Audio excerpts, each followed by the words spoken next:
Investor series டே 2. இப்போ வீடு வாங்க முடியுமா முடியாதா, வாங்கினா என்ன இம்பேக்ட் இருக்கும்னு தெரிஞ்சுக்கிறதுக்கு வந்துட்டு சில விஷயங்கள் பண்ணணும். ஃபர்ஸ்ட் வந்துட்டு உங்கள் சம்பளத்துக்கு உங்கள் ஃபேமிலியோட செலவுக்கு உங்களால் பேங்க் வந்துட்டு எவ்வளோ வந்துட்டு லோன் கொடுக்க தயாராக இருக்காங்க.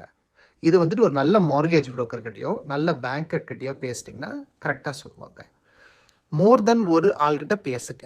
ஏன்னா வந்துட்டு லோன் இன்வெஸ்ட்மெண்ட் ப்ராப்பர்ட்டிக்கு லோன் வாங்குறதுக்கு பல விதமான ஆப்ஷன்ஸ் இருக்குது. ஸோ மோர் தென் ஒரு பர்சன் கிட்ட நீங்கள் பேசும்போது அட்லீஸ்ட் 3 பேர்கிட்ட அது பேசுங்க. 3 பேரும் நோன்னு சொன்னாதான் லோன் எடுத்துக்கோங்க நீங்கள். ஓகே, அது வரைக்கும் நீங்கள் பேசுங்க.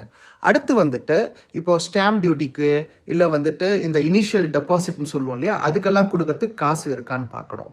அதுக்கு நம்ம சேவிங்ஸும் யூஸ் பண்ணலாம். சேவிங்ஸ் இல்லைனா உங்களுக்கு ஆல்ரெடி வீடு இருந்துச்சுன்னா அந்த வீட்டில் க்ரோத் இருந்ததுன்னா அந்த க்ரோத்தில் இருந்தும் நம்ம அதை யூஸ் பண்ண முடியும். இதுவும் மார்கேஜ் புரோக்கரோ எதுவும் யூஸ் பண்ண முடியும். எங்கள் கிளைண்ட்ஸுக்கு நாங்கள் வாங்கி கொடுக்குற முக்கால்வாசி வீடுங்களுக்கு அவங்க கையில் இருந்து சேவிங்ஸ் எதுவுமே போடாமல் அவங்க முன்னாடி இருந்த வீடை வச்சுட்டு அடுத்த வீடு எப்படி வாங்குறதுன்றதும் பார்க்குறாங்க. இதுக்கப்புறம் என்ன இருக்குது, இப்போ அந்த வீட்டோட ஆன்கோயிங் எக்ஸ்பென்சஸ் நம்ம எப்படி மேனேஜ் பண்ணுறது, உங்களுக்கு வாடகை வருது, அது இல்லாமல் நிறைய செலவுகள் இருக்குது.